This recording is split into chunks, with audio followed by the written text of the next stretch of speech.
നമസ്കാരം, ഞാൻ ഡോക്ടർ ആതിര. ഇന്ന് ഡിസ്കസ് ചെയ്യുന്നത് നമ്മുടെ ഡെയിലി ലൈഫിൽ നമ്മൾ ഏറെ അസ്വസ്ഥതകൾ തരുന്ന ഒരു ഗ്യാസ്ട്രിക് അൾസർ എന്നൊരു അസുഖത്തെക്കുറിച്ചാണ് ഞാനിന്ന് സംസാരിക്കുന്നത്.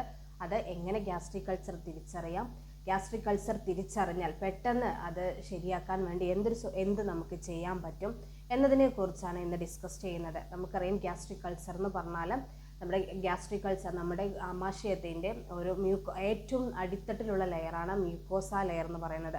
ഈ മ്യൂക്കോസ ലെയർ നമ്മുടെ ആമാശയത്തിലുള്ള ആസിഡ്സ്, അതായത് നമ്മൾ ഭക്ഷണം കഴിക്കുന്ന സമയത്ത് നമ്മുടെ ഭക്ഷണം ആമാശയത്തിലെത്തിയിട്ട് അതിനെ ഡൈജസ്റ്റ് ചെയ്യാൻ വേണ്ടിയിട്ട് ഹെൽപ്പ് ചെയ്യുന്ന ആസിഡ്സ് ഉണ്ടാക്കുന്നുണ്ട്. ഹൈഡ്രോക്ലോറിക് ആസിഡ് ഉണ്ടാക്കുന്നുണ്ട്.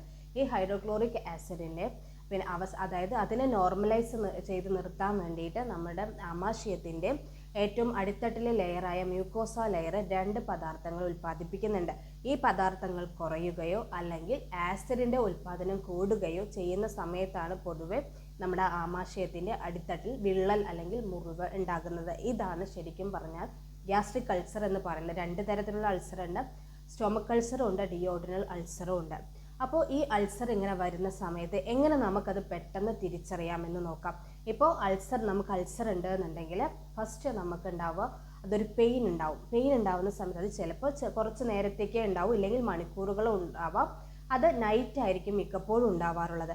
ഈ പെയിനിനൊരു പ്രത്യേക സ്ഥലമുണ്ട്, അതൊരു പ്രത്യേക പോയിന്റിലാണ് ആ പെയിൻ ഉണ്ടാവുക. അങ്ങനെ ആ ഭാഗത്ത് പെയിൻ ഉണ്ടെങ്കിൽ നമുക്ക് ഊഹിക്കാം അത് ഗ്യാസ്ട്രിക് അൾസറിൻ്റെ സൂചനയാണ്. അത് ഗ്യാസ്ട്രിക് അൾസർ കൊണ്ടാണ് ഈ പെയിൻ ഉണ്ടാവുന്നത് എന്നുള്ളത് നമുക്ക് ഊഹിക്കാൻ വേണ്ടിയിട്ട് പറ്റും. അതായത് എവിടെയാണ് ആ പെയിൻ്റെ കറക്റ്റ് പൊസിഷൻ എന്ന് പറഞ്ഞാൽ നമ്മുടെ ബെല്ലി, അതായത് നമ്മുടെ പൊക്കിളിൻ്റെയും അതേപോലെ തന്നെ നമ്മുടെ ബ്രസ്റ്റ് ബോണിൻ്റെയും താഴെ, അതായത് അതിൻ്റെ മിഡിലായിട്ട് അതിൻ്റെ നടുവിലായിട്ട് നമുക്ക് പെയിൻ അനുഭവപ്പെടാം.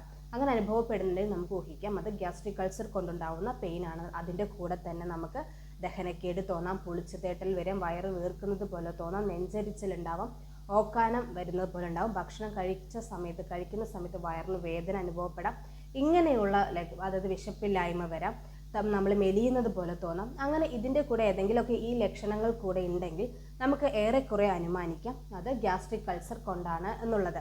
അങ്ങനെയാണ് എന്നുണ്ടെങ്കിൽ എത്രയും പെട്ടെന്ന് തന്നെ ഡോക്ടറെ കണ്ടിട്ട് അതിന് വേണ്ട ട്രീറ്റ്മെൻറ്റും അതിന് വേണ്ട ഡയറ്റും ഫോളോ ചെയ്തിട്ട് അത് പെട്ടെന്ന് തന്നെ അത് ശരിയാക്കേണ്ടതാണ്.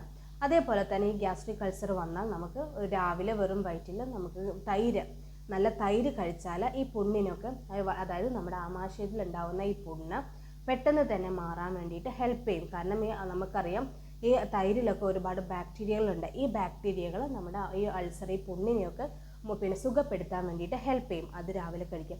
വേറൊരു പ്രത്യേക കാര്യം ശ്രദ്ധിക്കേണ്ടതെന്ന് പറഞ്ഞാൽ ഒരിക്കലും ഭക്ഷണം സ്കിപ്പ് ചെയ്യരുത്. കാരണം നമ്മൾ ഒരു 3 മണിക്കൂർ ഇടവിട്ടിട്ടെങ്കിലും എന്തെങ്കിലും കഴിച്ചുകൊണ്ടിരിക്കണം. കാരണം ഒരു 3 മണിക്കൂർ കഴിയുന്ന സമയത്ത് നമ്മുടെ ആമാശയം ഭക്ഷണം പ്രതീക്ഷിക്കും.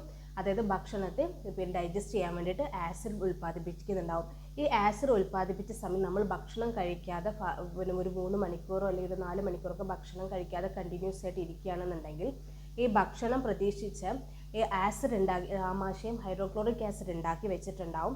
ആ ഉണ്ടാക്കി വെച്ചത് ഭക്ഷണം കിട്ടാതെ വരുന്ന സമയത്ത് ഈ ആമാശയത്തിൻ്റെ ചുറ്റുമുള്ള ഏറ്റവും താഴെയുള്ള ലെയറിനെയൊക്കെ മുറിപ്പെടുത്താനും അല്ലെങ്കിൽ അതിനെയൊക്കെ കാർന്ന് തിന്നാൻ വേണ്ടിയിട്ട് തുടങ്ങും. അതാണ് ശരിക്കും പുണ്ണെന്ന് പറഞ്ഞാൽ. അപ്പം നമ്മൾ ഭക്ഷണം കഴിക്കുന്ന സമയത്ത് ഈ പുണ്ണിൽ ഈ ഭക്ഷണം തട്ടുകയും നമുക്ക് വല്ലാതെ വേദനയും പുകച്ചിലും എരിച്ചിലും ഒക്കെ അനുഭവപ്പെടുകയും ചെയ്യും. അപ്പോൾ ഒരിക്കലും ഇങ്ങനെ അൾസർ ഉള്ള ആൾക്കാരാണെന്നുണ്ടെങ്കിൽ ഒരിക്കലും ഭക്ഷണം സ്കിപ്പ് ചെയ്യരുത്. കറക്റ്റ് സമയത്ത് തന്നെ ഭക്ഷണം കഴിക്കുക. ഇത്തിരി വെള്ളമെങ്കിലും കുടിക്കാൻ വേണ്ടിയിട്ട് പ്രത്യേകം ശ്രദ്ധിക്കണം. അങ്ങനെയുള്ള സമയത്ത് ഈ ആസിഡിനെ നമുക്ക് ഡയലൂട്ട് ചെയ്യാൻ വേണ്ടിയിട്ട് സാധിക്കും. അപ്പോൾ ഈ ആസിഡ് കൊണ്ടുണ്ടാവുന്ന ബുദ്ധിമുട്ടുകൾ ഏറെക്കുറെ നമുക്ക് ഒഴിവാക്കാൻ വേണ്ടിയിട്ട് സാധിക്കും.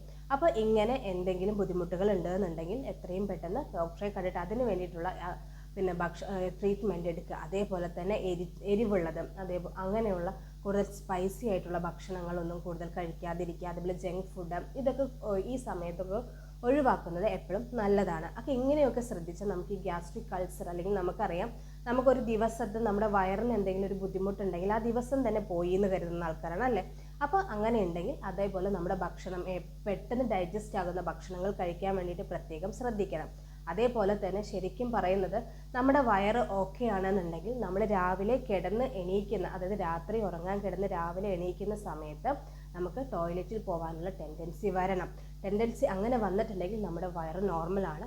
ഭക്ഷണം രാത്രി ഒരു 8 മണിക്ക് ഭക്ഷണം കഴിക്കാൻ വേണ്ടി 8 മണിക്ക് എങ്കിലും ഭക്ഷണം കഴിക്കാൻ വേണ്ടി പ്രത്യേകം ശ്രദ്ധിക്കണം. അത് കഴിഞ്ഞിട്ട് നമ്മൾ ഭക്ഷണം കഴിച്ച് അതേപോലെ കിടക്കുകയാണെന്നുണ്ടെങ്കിൽ നമുക്കറിയാം ഉറങ്ങിക്കഴിഞ്ഞാൽ നമ്മുടെ ആമാശയത്തിലുള്ള ഡൈജഷൻ നടക്കില്ല.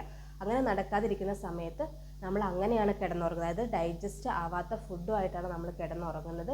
രാവിലെ എണീക്കുന്ന സമയത്ത് നമുക്ക് ബ്രഷ് ചെയ്യുമ്പോൾ ഓക്കാനം വരാം, അതേപോലെ കുളിച്ച് തേട്ടൽ വരാം, അതേപോലെ നമ്മൾ ആ ഒരു പുളിയുള്ള ഒരു കയ്പുള്ള വെള്ളം ഛർദ്ദിക്കുന്നൊരവസ്ഥ വരാം. അങ്ങനെയൊക്കെ വരുന്നത് നമ്മുടെ ഈ ഡൈജഷൻ നന്നായിട്ട് കറക്റ്റായിട്ട് നടക്കാത്തത് കൊണ്ടാണ്. അപ്പോൾ ഡൈജഷൻ നന്നായിട്ട് കറക്റ്റായി നടക്കാൻ വേണ്ടിയിട്ട് രാത്രി 8 മണിക്കെങ്കിലും ഭക്ഷണം കഴിക്കാൻ വേണ്ടിയിട്ട് പ്രത്യേകം ശ്രദ്ധിക്കണം. ഈ അൾസറുള്ള ആൾക്കാരാകുമ്പോൾ ഇത് കുറച്ചും കൂടെ ഒന്ന് ഇമ്പോർട്ടൻസ് കൊടുത്ത് പെട്ടെന്ന് ഡൈജസ്റ്റ് ആവുന്ന ഭക്ഷണം കഴിക്കുക, നല്ല വെള്ളം കുടിക്കുക, ഒരുപാട് ഫ്രൂട്ട്സ്, വെജിറ്റബിൾസ് അങ്ങനെയുള്ള പെട്ടെന്ന് ഡൈജസ്റ്റ് ആവുന്ന ഭക്ഷണങ്ങൾ കഴിക്കാൻ വേണ്ടിയിട്ട് പ്രത്യേകം ശ്രദ്ധിക്കണം. അതേപോലെ രാത്രി, അതായത് ഒരു മിനിമം ഒരു 2 മണിക്കൂറെങ്കിലും ഭക്ഷണം കഴിച്ച് കിടന്നിട്ട് നമ്മൾ ഉറങ്ങുന്നൊരു 2 മണിക്കൂർ ഗ്യാപ്പെങ്കിലും മിനിമം കൊടുക്കാൻ വേണ്ടിയിട്ട് പ്രത്യേകം ശ്രദ്ധിക്കണം.